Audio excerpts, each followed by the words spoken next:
ଶରୀରଟା क्षर पुरुष अक्षर पुरुष दाबी मो पुरुष लोके क्षरश्चा क्षर एवच क्षर सर्वाणी भूतानि कूटस्थ क्षर उच्यते। अच्छा ये पुरुष पुरुष होची ज्ञान को पुरुष कहा जाए, इच्छा को प्रकृति कहा जाए। यही ज्ञान दी भाग रे विभक्त, गोटे ज्ञान शक्ति एवं गोटे गोटे धातु शक्ति। तेणु जो पुरुषटा आम त्रिकुट रहा ताकू कह जाए अक्षर पुरुष, आउ गोटे पुरुष नाभि रे रहा ताकू कह जाए क्षर पुरुष। क्षर सर्वाणी भूतानि, क्षर पुरुष ठाकू समस्त प्राणी सृष्टि अर्थात नाभि रे जो धातु शक्ति रहा से धातु शक्ति पुरुषर वीर्य शक्ति परिणत हुए, स्त्री लोकर रज शक्ति परिणत हुए, जहाँ फल कि से शक्ति द्वय द्वारा समस्त प्राणी सृष्टि हुए। तेणु नाभि रे जो पुरुष थाए ताकू क्षर पुरुष कह जाए, जहाँ द्वारा समस्त प्राणी सृष्टि हुए।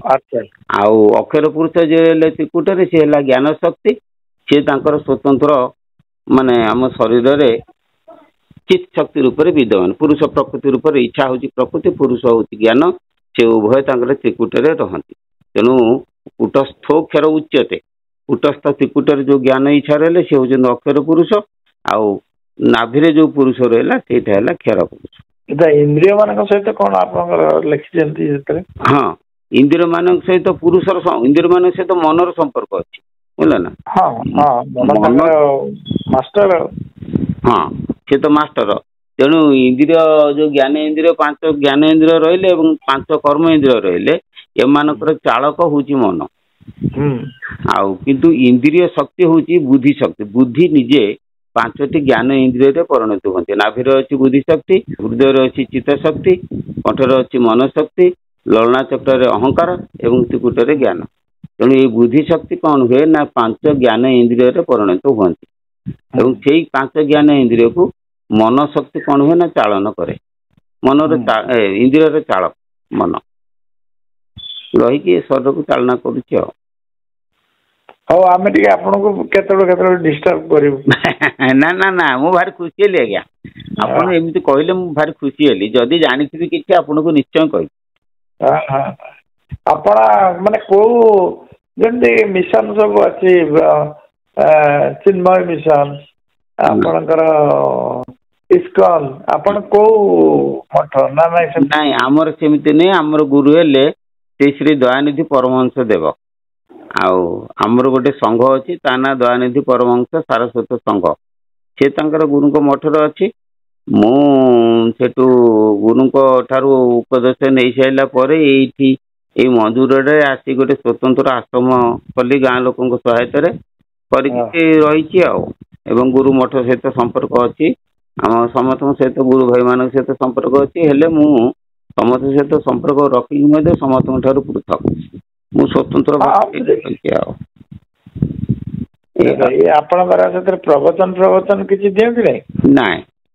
मोर हूँ ज्ञान आलोचना मो अनुभूति स्व अनुभूति जिते जा मु ध्यान साइला पर अनुभव करे से गुड़ा सब सब कहे कि लोक आसते मुझे कहे कौन कौन से पिला तरफ गोटे आसला जे नाई बाबा आप यूट्यूब करके छाड़ू से कथा अनुसार यूट्यूब छाड़ुची भल ना यूट्यूब टा भल। हाँ लोक जाना कथा सब। हेलो श्री गुरु शरणम श्री गुरु शरणम श्री गुरु शरणम। जय जय। सकाळे आपन के फोन करथिली से जणी महिला आपण कथा होतिले से कथा भितर आपन गोटे कथा कहले जे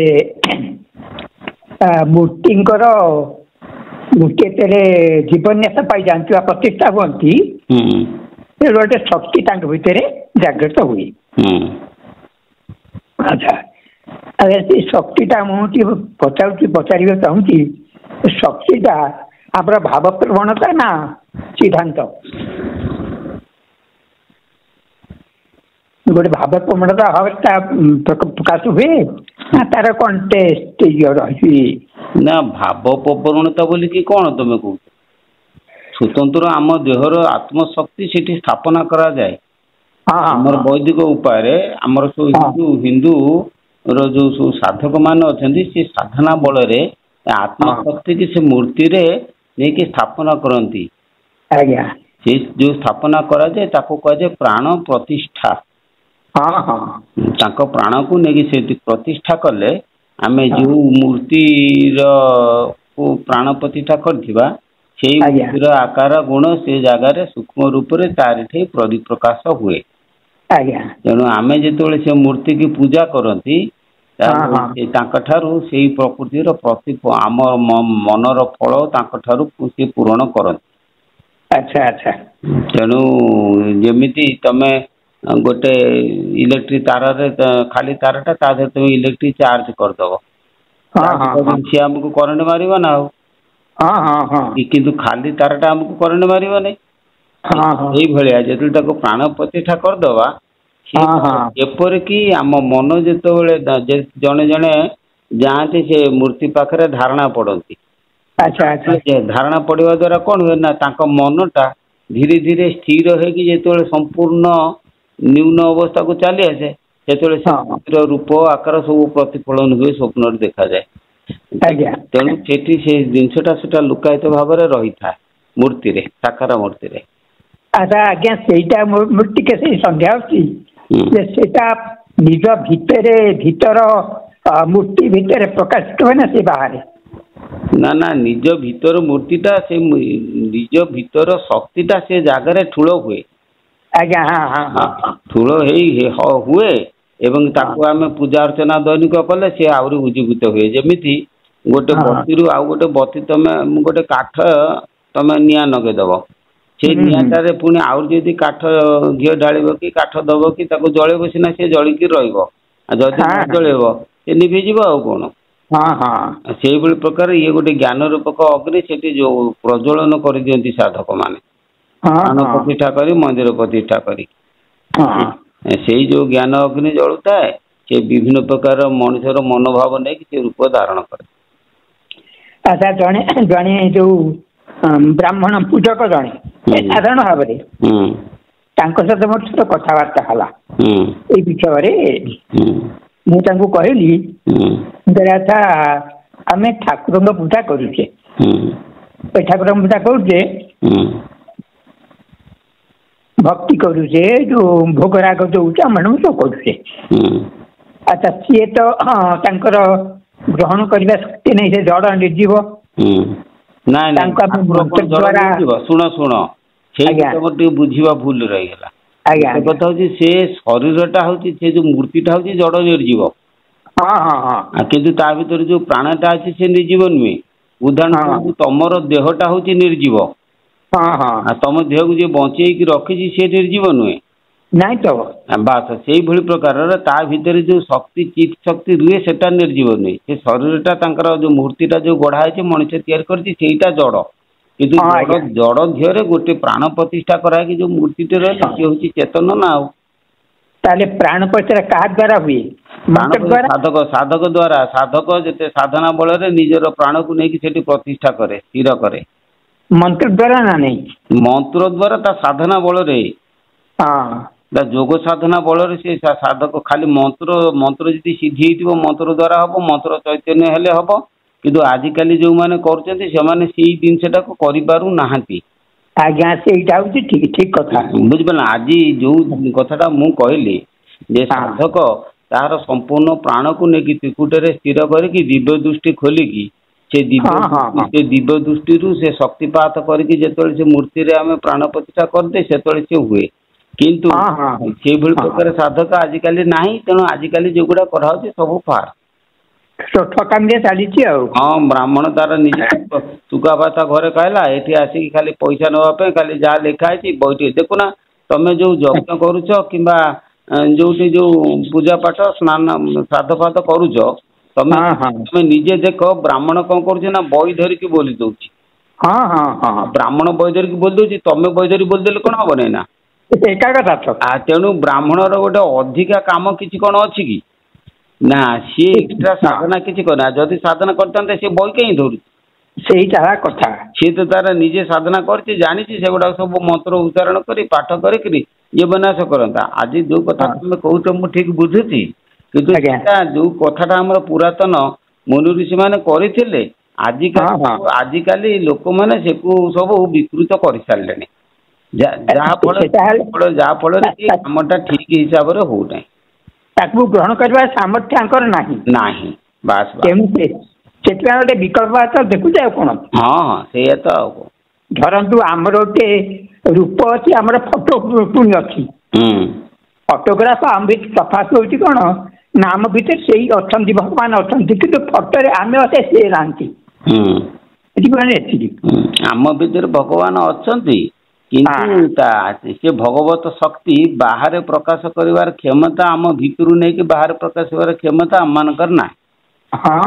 ସାଧନା ବଳରେ ଯଦି ଆମେ କରିପାରିବା ତାହେଲେ ସେ ବାହାରେ ପ୍ରକାଶିତ ହେବ, ନହେଲେ ସେଟା ସମ୍ଭବ ନା ଅସମ୍ଭବ?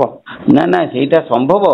ଆମର ତମକୁ ମୁଁ ଗୋଟେ ଉଦାହରଣ ଦଉଛି, ତମେ ମନେ ରଖ, ସେ ଉଦାହରଣରୁ ଜାଣିପାରିବ ଯେ ଆମର ଯେ ଗୋଟେ ପଞ୍ଚାନନ ମେଳା ଆମେ କରିବା। ସେ ପଞ୍ଚାନନ ମେଳାରେ ବ୍ରାହ୍ମଣ କଣ କରୁଛି ନା, ସେ ଯାଉଛି ଯାଇକି ପଞ୍ଚାନନ ମେଳାରେ ସେ ଯୋଉ ଗୁଆଟେ ରହିଛି, ସେ ଗୁଆଟିଏ ରଖୁଛି, ସେ ଗୁଆ ଉପରେ ପ୍ରାଣକୁ ପ୍ରତିଷ୍ଠା କରିକିରି ଶିବଙ୍କୁ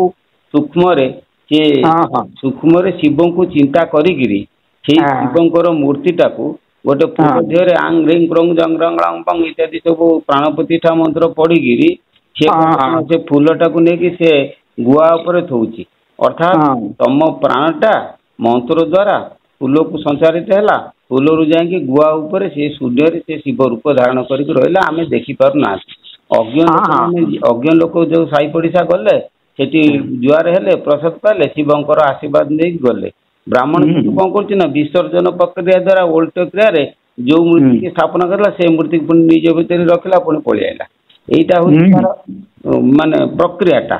କିନ୍ତୁ କିନ୍ତୁ ଏଇ ପ୍ରକ୍ରିୟା ଗୁଡାକ ଆଜିକାଲି ଲୋକମାନେ କରିପାରୁନାହାନ୍ତି। କିନ୍ତୁ ଆମର ବିଧି ଅଛି, ବିଧାନ ଅଛି, ଶାସ୍ତ୍ର ସବୁ ଅଛି, କିନ୍ତୁ ଆମେମାନେ ତାକୁ ଠିକ ହିସାବରେ କରିପାରୁନା। ଏ ହଉଛି କଥା। ମୁଁ ଆଜ୍ଞା ଥିଓରି ବିଷୟରେ କିଛି ଜାଣିଛି, ପ୍ରାକ୍ଟିକାଲ ଜ୍ଞାନ ମୋର କିଛି ନାହିଁ, ସତ କହିବାକୁ ଗଲେ। ନା ସେଇ ଥିଓରି କଥା ଉପରେ ତ ମୁଁ ବୁଝେଇଦେଲି ଯେ କଥା ଗୁଡାକ ସବୁ ଠିକ, କିନ୍ତୁ ଏଇଟା ଆମେ ଆଜିକାଲି କରିପାରୁନେ। ପ୍ରାକ୍ଟିକାଲ ଜ୍ଞାନ ପ୍ରାକ୍ଟିକାଲ ଯଦି କରିବ, ତମେ ଦୃଷ୍ଟି ଖୋଲ, ଦିବ୍ୟ ଦୃଷ୍ଟି ଖୋଲିକିରି ସେ ପ୍ରଭୁଙ୍କୁ ଦର୍ଶନ କର, ତମେ କଥାର ରହସ୍ୟ ନିଜେ ଜାଣିପାରିବ। ଏଗୁଡାକ ମାର୍ଗ ତ କଣ ହେଇପାରେ? ଆତ୍ମପୂଜନ, ନିଜକୁ ନିଜେ ପୂଜା କରିବା, ଯୋଉଟା ଅଛି ଆତ୍ମପୂଜନ, ତାର ମାର୍ଗଟା କଣ? ଆମ ଶ୍ରୀ ଦୟାନନ୍ଦ ପରମଦେବ କହିଲେ, ଆତ୍ମାଠାରୁ ଦେବ ନାହିଁ ତ୍ରୟ ଭୁବ, ଉଡା ବୁଡା ଚଳ ଚଳେ, 56 କୋଟିରେ ଏକ ନାମକ୍ଷରେ ଅ-ଉ-ମ ତ୍ରିବୀଜ ସୂତ୍ରରେ, କୀଟୁ ବ୍ରହ୍ମରେ ବିହରେ ସେ ପ୍ରାଣ ରୂପରେ, କୀଟୁ ବ୍ରହ୍ମରେ। ତେଣୁ ଆତ୍ମାକୁ ପୂଜା କରିବାର ସୂତ୍ର ସଦ୍ଗୁରୁଙ୍କ ପାଖରେ ଅଛି, ସଦ୍ଗୁରୁ ଗ୍ରହଣ କଲେ ସେ କହିଦେବେ। ସେଟା ଥିଓରି ନୁହେଁ, ସେଇଟା ହଉଛି ପ୍ରାକ୍ଟିକାଲ। ତାକୁ ଥିଓରିରେ କୋଉଠି କହିହବନି, ସେଟା ପ୍ରାକ୍ଟିକାଲରେ କରାଯାଏ। ମୁଁ ସେଥିପାଇଁ ଟିକେ ଆଗ୍ରହୀ ଯେ, କିନ୍ତୁ ଆଉ ତାର ଧାରାଟା ତ ମୁଁ ଜାଣିପାରୁନି। ସଦ୍ଗୁରୁଙ୍କ ପାଖକୁ ଗଲେ ସେ ବତେଇ ଦେବେ। ଆଉ ମୁଁ ଆପଣଙ୍କ ପାଖକୁ ଯିବି। ଆସିଲେ ଆମର ଦୟାନନ୍ଦ ପରମହଂସ ହଉଛନ୍ତି ସଦ୍ଗୁରୁ, ତାଙ୍କ ଜିନିଷ ଆମ ପାଖରେ ଅଛି, ଆମେ ବତେଇଦେବୁ। କିନ୍ତୁ ମୋର ଓଲ୍ଡ ଏଜ୍ ହେଇସାରିଲାଣି ଆଜ୍ଞା। ହଉ, ମୁଁ ନାନା ରୋଗରେ ପୀଡ଼ିତ। ଆମର ଶୁଣ, ଆମର ସେ ଯୋଉ ଅବସିତ ବାୟା କହିଛନ୍ତି, ତାଙ୍କ ବାୟା ଗୀତରେ ମୁଁ ପିଲାଦିନେ ପଢିଥିଲି, ଏ ବୁଢା ଛୁଆ ପକ୍ଷେ ଶିକ୍ଷାଟି ହୁଏ ନାହିଁ ସମ୍ଭବ, ସେହିପରି ବୃଦ୍ଧ ବୟସେ ଧର୍ମ କଥା ଜାଣିବ। ତେଣୁ ଗୋଟେ କଥା ହଉଛି ଯେ, ତମର ଯେହେତୁ ଓଲ୍ଡ ଏଜ୍ ହେଇଗଲାଣି, ତମକୁ ଫର୍ମୁଲା ଧରି ଦିଆଯିବ, ସେ ଫର୍ମୁଲା ପ୍ରାକ୍ଟିସ କରି କରିକି ତମର ଦେହ ତ୍ୟାଗ ପର୍ଯ୍ୟନ୍ତ କର। ଏ ଜନ୍ମରେ ଯେତିକି ଉନ୍ନତି କରିଥିବ, ଏ ଅକ୍ଷୟ ଧନ ଆର ଜନ୍ମରେ ସେଇଠୁ ତମର ସାଧନା ଆରମ୍ଭ ହବ। ତମେ ପୁଣ୍ୟ କର୍ମୀ ହେଇକି ଆର ଜନ୍ମରେ ଭଲ ଲୋକଟେ ହେଇ ବାହାରିବ। ଆଉ ଯଦି ବି ତମର ସେମିତି ପୂର୍ବ ସୁକୃତ ଥାଏ, ଏଇ ଜନ୍ମରେ ହିଁ ତମର ଦର୍ଶନ ହେଇଯିବ, କିଛି ଅସୁବିଧା ନାହିଁ।